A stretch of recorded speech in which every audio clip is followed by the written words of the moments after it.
I've recently made the difficult decision to file for divorce. I've chosen to keep the house and the car, knowing this will be a challenging transition. Although my words may come across as sympathetic, they bear a sharper edge than I intended. The smile that accompanied my announcement masked a deeper pain that I had not anticipated. How could he choose to leave when I was fighting an illness? Didn't we promise to face life's trials together? The chilling indifference in his demeanor and the harshness of his words bring me to tears. I can't bring myself to forgive him. Despite my physical fragility, I'm determined to make him feel the hurt he has caused me. This resolve marks the start of a new chapter in my life, one fueled by retribution.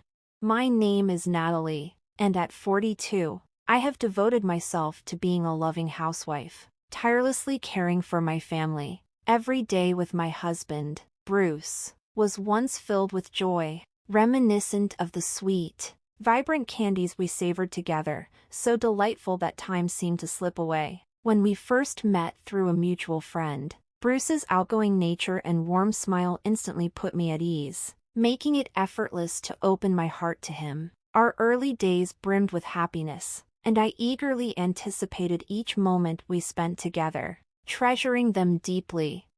It's hard to fathom now, but our love was once profound and genuine, brimming with promises of a shared future. Living with him felt like a dream. Each day sparkled, and I believed our smiles would last forever. However, as time went on, Bruce began to change, likely weighed down by the pressures of his demanding job. His salary was modest, as he hadn't pursued advanced education or qualifications, which limited his career prospects. I suggested he consider a new job several times, hoping to alleviate some of his struggles, but he always hesitated, insisting he was satisfied where he was. While I was working full-time and we weren't facing financial issues, I still worried about what would happen if we decided to have a child or if I fell ill and couldn't work. To ease those concerns, I thought it would help if Bruce found a more stable position. One day, a friend in my company's HR department mentioned an opening in administration. It didn't require special qualifications, just a basic skill set, and seemed like an ideal opportunity for Bruce to improve his situation, which I knew he found challenging. Excited, I suggested the position to him, believing it could be a great fit. However, Bruce's response was unexpectedly cold and defensive. "Why are you making decisions about my job without even asking me? I chose my current position for a reason. Are you implying there's something wrong with it?" His reaction caught me off guard. I had only suggested it out of concern for his future, not to undermine his choices. "I'm sorry. I didn't mean to upset you with my suggestion," I replied, trying to clarify my intentions. "I just thought the conditions at your current job seemed tough, and maybe this company would be a better fit for you." But he didn't see it that way. "Just because you're my wife doesn't mean you can interfere in my career decisions," he shot back, his tone as if he were addressing a stranger rather than his partner. As he turned away, his words echoed in my mind, particularly the phrase "as if you were a stranger," striking a painful chord. I am his wife, and we are supposed to be a family, yet his words and demeanor felt directed at someone else. This incident was just one of many that deepened the growing rift between us. The strain extended to his interactions with my family as well. My mother, a genuinely kind soul, often visited our home while I was at work. She would clean and cook, leaving delightful meals in the refrigerator as her way of caring for us. I deeply appreciated her efforts and frequently invited her over for dinner. Lately, however, Bruce had become noticeably irritated by her presence. Whenever he came home to find her in the living room, his annoyance was palpable, further widening the divide between us. His abrupt remark, "You're here again," left both my mother and me stunned. It forced me to question the state of our relationship and our future together. How could we possibly bridge the widening gap? With a gentle smile, my mother responded, "It's all right, Natalie. If my being here makes you uncomfortable, I apologize. I'll leave." Hearing her say that broke my heart. especially knowing how much she always went out of her way to help us despite her busy schedule. Bruce, please consider how Mom feels, I pleaded, tears beginning to well up in my eyes and altering the mood in the room. I recalled all the times she had brightened our home and couldn't understand why Bruce would address her that way. He attempted to justify his feelings, saying, "When I come home after working hard all day, all I want is to relax. It's exhausting to have someone else around all the time in my own house." I tried to empathize with Bruce's perspective, but my gratitude for my mother's support made it difficult. It seemed to me that he was simply being stubborn, and I struggled to articulate my feelings in a way he could grasp. Sensing the tension, my mother reassured me, "Don't worry about it, Natalie. If everyone's happy, that's all that matters to me." Her comforting smile filled me with a wave of guilt. That evening, as I savored the delicious meal my mother had prepared, my emotions swirled with a mix of appreciation and regret. I couldn't stop thinking about Bruce and how we might mend our relationship. Just when I thought I had enough on my plate, a new challenge emerged. One day at work, I suddenly felt dizzy and then fainted. Thankfully, my colleagues sprang into action, calling an ambulance and rushing me to the nearby hospital, where a flurry of medical tests began. Everything felt like a blur as my health took a sudden and alarming turn. I tried reaching out to Bruce, but he didn't respond. Then came the heavy diagnosis: cancer. Fortunately, it was caught early, and the doctors assured me that with the right treatment, I would recover. Yet, I was well aware of the grueling nature of cancer treatments and braced myself for a challenging journey ahead. When I informed Bruce about my diagnosis and hospitalization, his reaction was dishearteningly indifferent. His silence during this critical time made me feel utterly isolated. Despite this, I resolved to focus on my treatment, believing that pushing forward was my only viable option. The process proved even tougher than I had anticipated.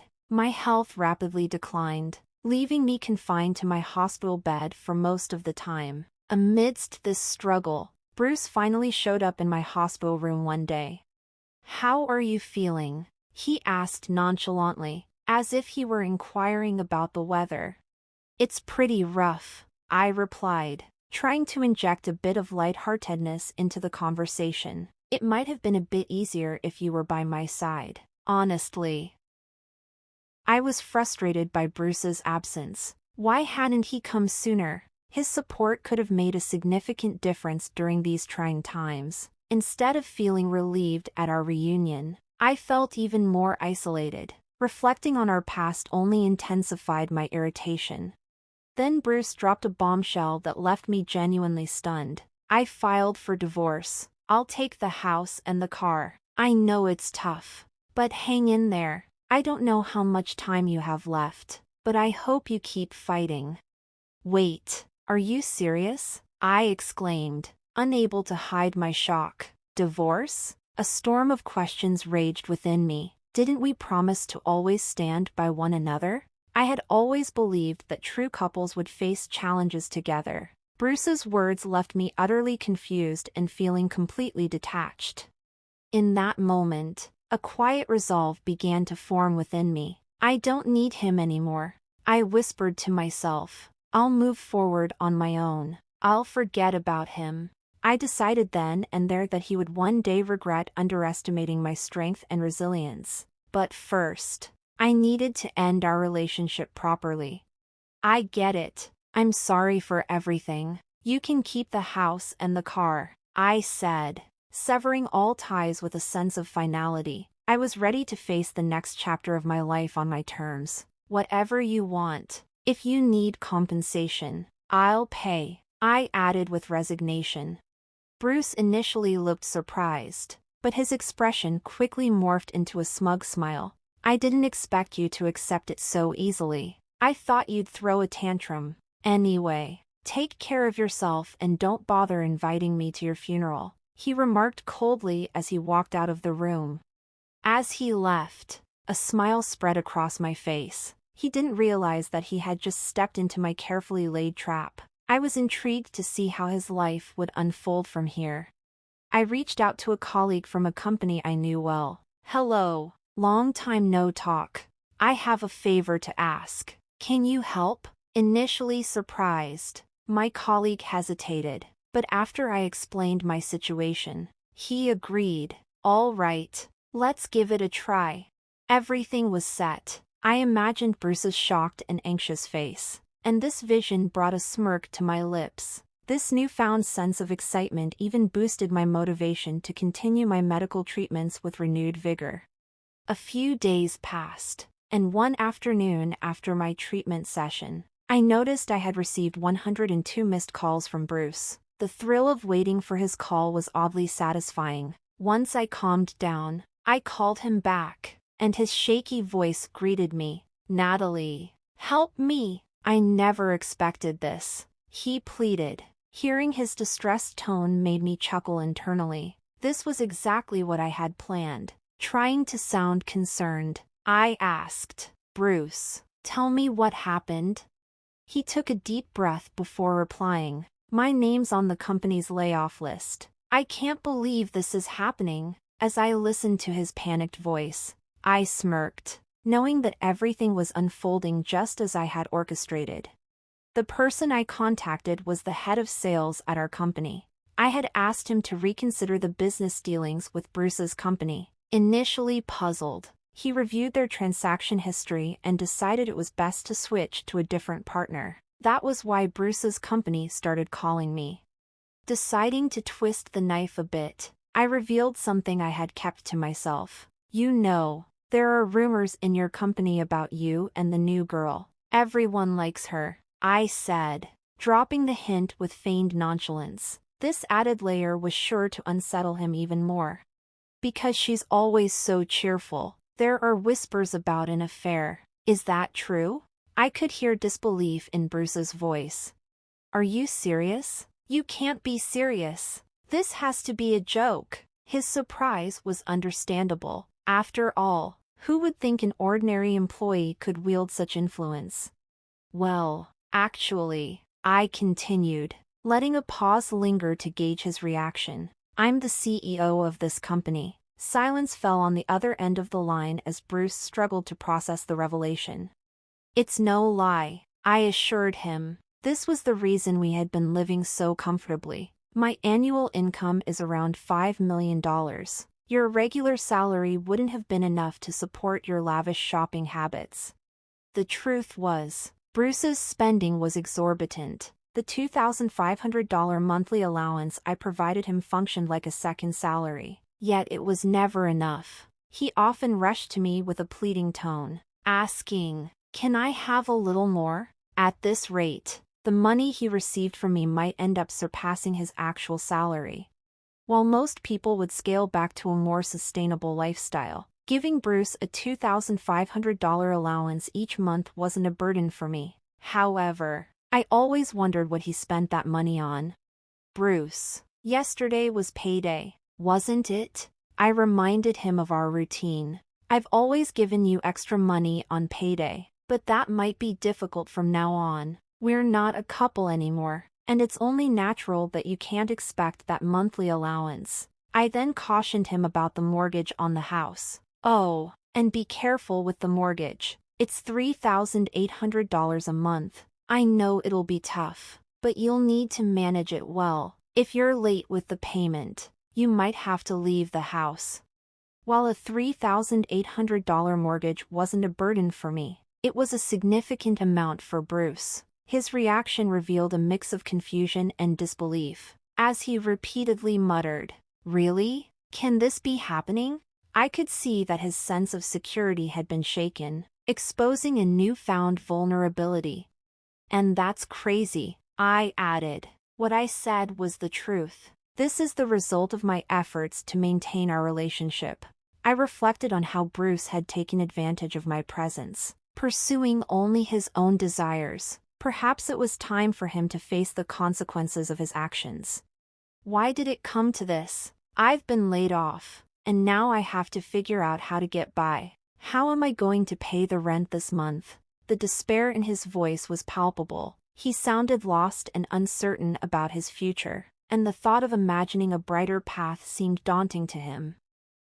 I understood that Bruce's situation was overwhelming and confusing, a direct result of his past actions and disrespectful behavior toward me and my family. If he had shown genuine care and respect, perhaps things wouldn't have deteriorated to this point. This was the consequence of his choices. Bruce remained silent, seemingly at a loss for words. I felt a mix of pity and amusement at his predicament. Was this the end of our conversation? Could I hang up now?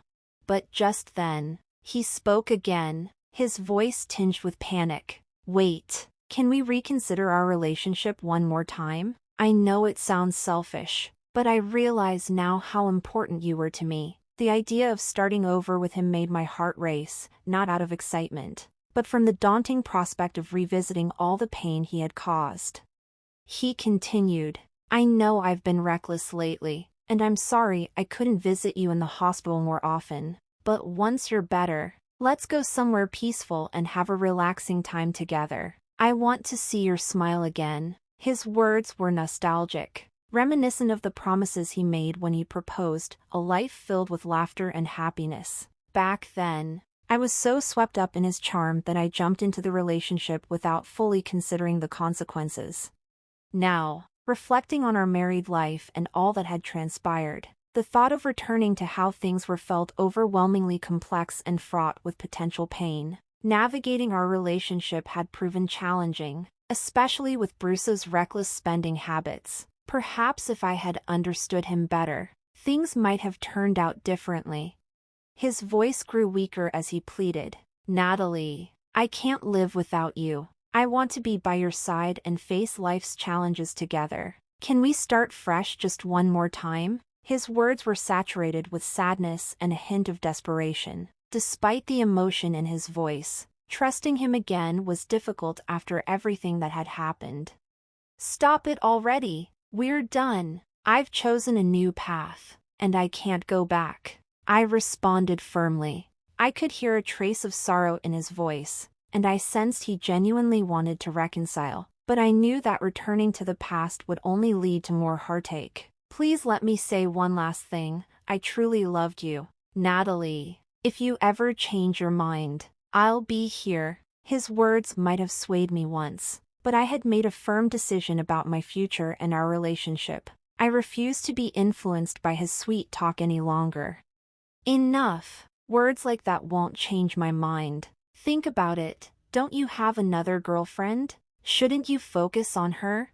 I was aware of Bruce's new relationship through information provided by his boss. His declarations of love now felt hollow, merely conveniences to sway me back to his side. It was frustrating to realize he only reached out when he needed something and turned away when times got tough. We can't be together anymore. Spend quality time with her and forget about me. I will not be reaching out. But if you need to contact me, speak to my lawyer. Take care of yourself, Bruce. His plea seemed sincere, but letting him go was necessary. It would likely make his life more difficult, but that was the consequence of his choices. I had my own life to move forward with, and I wanted him to learn to stand on his own 2 feet. After our conversation, I hung up and blocked any further contact from him.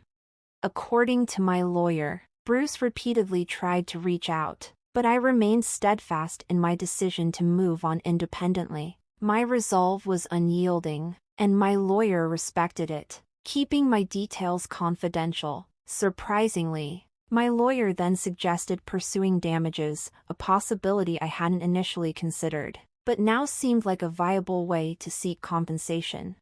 I knew Bruce and his new partner weren't financially well off. Rumors of his serious debts had circulated for a while. Upon further investigation into his affair partner, I discovered she had fled due to her financial troubles. When I reached out to her family, they were furious and disclosed that she was now back home, working hard to make ends meet. It was clear that actions always have consequences, and they were experiencing their own.